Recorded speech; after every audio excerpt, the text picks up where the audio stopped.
My name is Rudy. I am a really big fan of soccer growing up, inspired by my dad and uncles. I had been playing soccer since I was a little boy, as far as I can remember, right when I started walking. My dad was my trainer when growing up playing soccer. Almost every day after work, I would come pick my son up and take him over to the park to practice soccer with me, like how my father used to do to me too. Of course, I play soccer with my friends on the weekends when we have a game for fun. I work as a janitor in the morning in a middle school. One day I decided to take my son out after work to a park where we usually practice for soccer there. I wanted to teach him all the great skills so he'll grow up to become a professional soccer player one day, which I'm sure he will. My son's name is Frankie.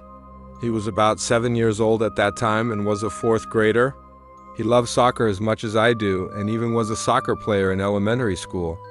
We are like best buddies when it comes to soccer. A father and son bond.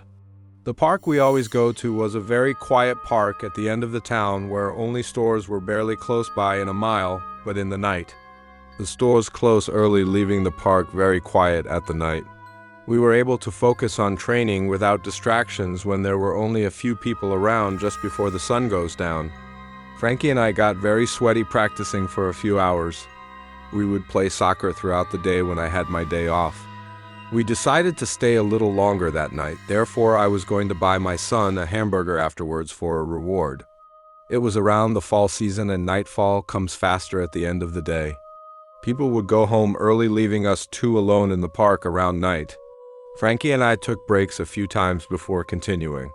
He asked me to play kicking the ball back and forth for the last time before heading home. I suddenly kicked the ball so far that Frankie has to go running after the ball right across the field. I waited there for Frankie to return with the ball. He didn't come back until a while. All of a sudden I saw Frankie coming back with the soccer ball, smiling. He screamed to me that there was a man who wanted to join us. A man came out of the dark wearing a soccer green outfit. He was Hispanic just like both of us too.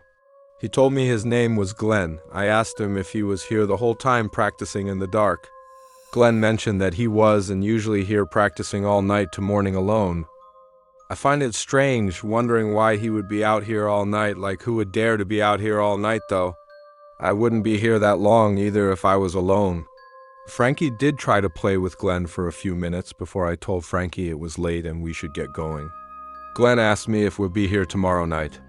I told him yes we will, but not too late like today though. He then goes asking me why not stay longer like he does. I told him because I wasn't working tomorrow. So that's why we were here so late today. Glenn goes on telling us if we can come here tomorrow night because he really wanted to hang with us and practice soccer. I told him I will come. Then he started to tell me to bring Frankie too, because he likes to watch how good Frankie is. I can see him looking at Frankie, nodding his head. I was curious to ask if his friends will be here tomorrow. Glenn froze for a second, like he was thinking in his head, which I knew he was acting a bit strange, but didn't bother to say so. Glenn told me they do come, but not until later in the night. He said he's always here ahead of time before his friends show up. I smile. That got me a very good thought about tomorrow if we come back to play with Glenn and all of his friends. We say bye to him and walk away to our car parking down the street just about 1,000 feet away, walking over there. I turn around and ask if he lives close by. For a second, he didn't answer me and kept staring at Frankie, waving his left hand. When we got to our car, he appeared closer to us, only a few yards behind. Frankie got into the car. I asked him if he wanted something to say to us. All he did was stand still, looking back at me like a stranger with an awkward smile. I even asked how long he was going to be here. Then I realized my car was the only car parking on the side of the street. Only 2 pole lights were working, and the one right beside my car wasn't working, leaving that spot dark. "What the hell do you want?" I scream at him. Glenn did try to say something out. He sounded like he was stuttering and said, I'll see you two tomorrow.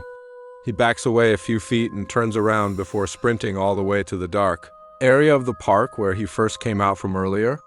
I swallowed hard and kept staring towards that direction he ran to, thinking this was very creepy. It almost felt as if he was some kind of creep pretending to act like he was actually coming here to play soccer. I got into my car and started the engine. That second I said to my son Frankie that we're not coming back tomorrow after seeing how unusual that man appears. We drove straight home. I was driving very fast, and Frankie knew all along I looked very frightened by staring at me from the passenger side seat. A week after I decided to come back alone to the same park, but not with Frankie this time. I came with my friends to practice soccer. The second I step into the park brings all the memories from that night about meeting Glenn the stranger. I didn't bother to tell any of my friends because I thought they would think I was imagining things only for being here at night. After all, it would make all of us feel uncomfortable being here at the same park right now. We went practicing for an hour later. I took a rest and watched my friends practice. I happened to see a janitor cleaning outside, by the restroom near the drinking water fountain. He appears to be an older man in his 60s. I ran over there to speak with the janitor about any incident happening here before in this park. First, the janitor thought I was trying to play games with him. He just smiled and brushed it off like I was fooling around. I then mentioned to him that I met with a stranger who wore a green soccer outfit at night about a week ago right here at this park. The janitor froze for a few seconds. That really got the janitor's attention right away and made him talk to me. He mentioned that he once saw a man like that a few weeks ago too. A man in a green soccer outfit?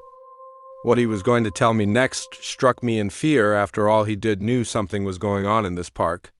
The janitor told me that the Hispanic man we saw known as Glenn was robbed and killed at this park at night practicing soccer alone. The incident took place a few years ago. My mouth dropped open and I didn't know what to think of that second or know what to say anymore.